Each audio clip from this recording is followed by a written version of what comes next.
Plus two सी class. बेटे आज हम कंप्यूटर एप्लीकेशन का न्यू चैप्टर करेंगे, कंट्रोल स्टेटमेंट्स।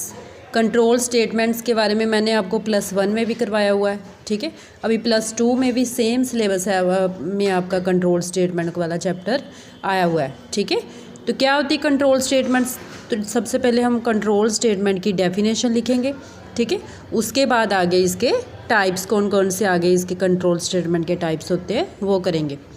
तो डेफिनेशन में सबसे पहले मैंने लिखा हुआ है control statements enable us to specify the flow of program control. Example आगे दी हुई मैंने, the order in which the instructions in a program must be executed, they make it possible to make decision to perform task repeatedly और to jump from one section of code to another, ठीक है। सबसे पहले मैं आपको हिंदी में बता देती हूँ कि कंट्रोल स्टेटमेंट्स क्या होती है हमारी।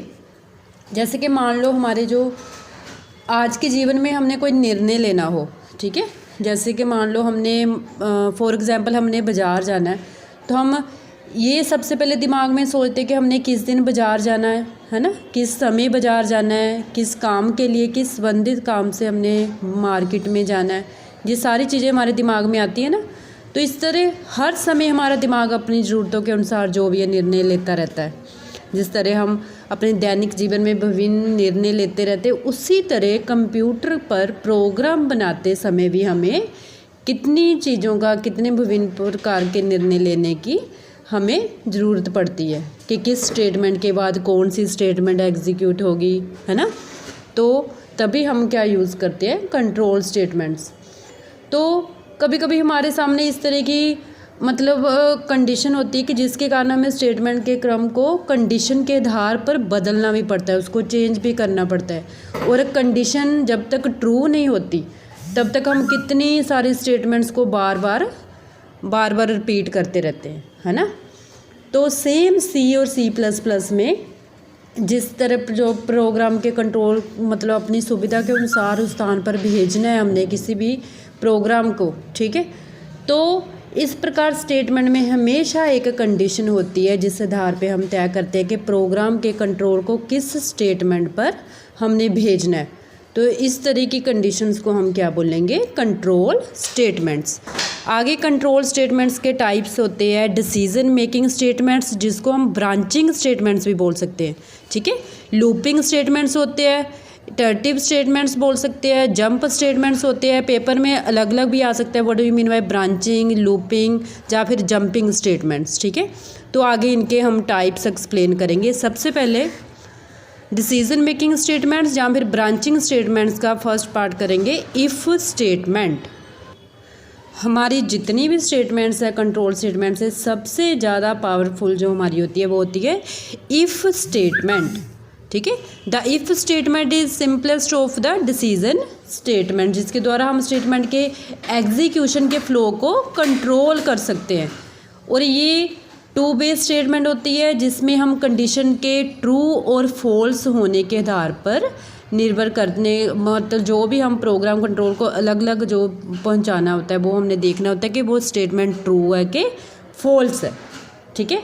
तो इफ़ इस तरह इफ़ स्टेटमेंट के अनुसार प्रोग्राम के पास दो रास्ते होते हैं, एक कंडीशन के सत्य होने की स्थिति बताता है, दूसरा रास्ता जो असत्य मतलब एक ट्रू कंडीशन बताता है, दूसरी फॉल्स कंडीशन बताता है। तो ये मैंने सिंटैक्स लिखा हुआ इसका, इफ़ लगा के कंडीशन करली ब्रैकेट स्टार्ट, तो ट्रू कंडीशन आ जाए तो उसके बाद करली ब्रैकेट क्लोज। ये इफ़ स्टेटमेंट का सिंटैक्स है।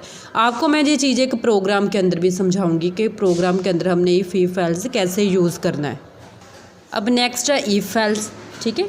तो इफ़ एल्स जो हमारी स्टेटमेंट है, इफ़ एल्स का मतलब हम लोग इफ़ स्टेटमेंट में अगर हमारी कंडीशन ट्रू है तो इसके अंतर्गत अगर प्रोग्राम में जो हमारी स्टेटमेंट है वो ट्रू है तो हमने ट्रू लगानी है। अगर एल्स के अंतर्गत हम प्रोग्राम में जो भी स्टेटमेंट क्रियावंत होती है हमारी, उसका सिंटैक्स हमारा उसमें हमने फिर इफ़ एल्स यूज़ करना है। जैसे कि मान लो हमारी कंडीशन इफ़ में हमने लगा दिया ट्रू कि ये ट्रू, अगर हमें लगता है कि वो चीज़ नहीं आनी चाहिए तो आगे हमने क्या लगा देना, एल्स। एल्स मतलब नहीं तो, ठीक है।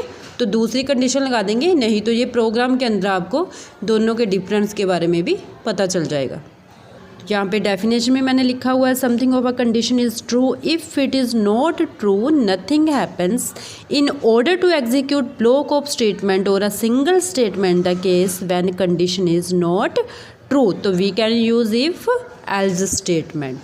ठीक है, नेक्स्ट मैंने इफ़ एल्स का भी लगाया हुआ सिंटैक्स। इफ़ के बाद कंडीशन वही हमारी इफ़ वाली आ जाएगी।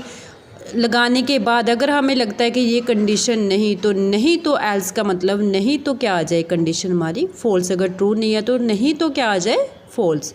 तो आगे मैंने इफ़ एल्स इफ़ अगर हमारे पास हो तो उसका भी हमने ऐसे करके सिंटैक्स उसका बना सकते हैं। इफ़ कंडीशन लगाने के बाद एल्स इफ़ कंडीशन ट्रू आ जाए, ठीक है, ट्रू आ जाए तो उसके बाद एल्स नहीं तो आगे वाली कंडीशन हमारी डिस्प्ले हो जाए।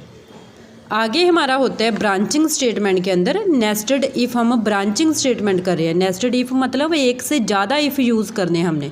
When a series of decision are involve we may have to use more than one if else statement nested. एक से ज़्यादा हम इफ़ एल्स यूज़ करेंगे तो वो क्या बोलते हैं हम उसको नेस्टेड इफ़ स्टेटमेंट। जब एक इफ़ स्टेटमेंट के अंदर दूसरे इफ़ स्टेटमेंट का हम यूज़ करते हैं तो उसे बोलते हैं नेस्टेड लूप स्टेटमेंट। ये देखो आप यहाँ पे देख सकते हो इफ़ कंडीशन के बाद मैंने एक और इफ़ कंडीशन यूज़ किया है ना, एक से ज़्यादा एल्स। जहाँ पे देखो फिर से एल्स यूज़ किया मैंने सिंटैक्स के अंदर, तो ये क्या हो गया हमारा नेस्टेड इफ़। तो ब्रांचिंग स्टेटमेंट में नेक्स्ट है हमारा मोस्ट इंपॉर्टेंट स्विच स्टेटमेंट। ये अलग से भी पेपर में आ सकती है। What do you mean by switch statement? If you have a large decision tree and all the decision depend on the value of the same variable then we made use of switch statement. मतलब switch के statement का प्रयोग हम multiple choice के आधार पर किसी एक choice के ट्रू होने पर स्टेटमेंट को क्रियान्वित करने के लिए यूज़ करते हैं। ठीक है, स्विच केस स्टेटमेंट में केवल हम लोग ये वाले डाटा टाइप होते हैं ना हमारे कैरेक्टर CHAR, और दूसरा होता है इंट फ्लोट, तो हमने सिर्फ ये दो डाटा टाइप यूज़ कर सकते हैं। इसके अंदर हम फ्लोट नहीं यूज़ कर सकते। फ्लोट वाला हम फ्लोट में होता है ना एवरेज की वैल्यूज़, तो वो नहीं हम इसके अंदर यूज़ कर सकते। तो डाटा टाइप वैल्यू को चॉइस के रूप में चेक किया जाता है। ठीक है, फ्लोट वैल्यू को चॉइस में चेक नहीं कर सकते हम लोग, जबकि इफ़ स्टेटमेंट में किसी भी तरह की वैल्यू को हम लोग चेक कर सकते हैं। ये दोनों में डिफरेंस होता है। तो आगे स्विच का मैंने सिंटैक्स लिखा हुआ है।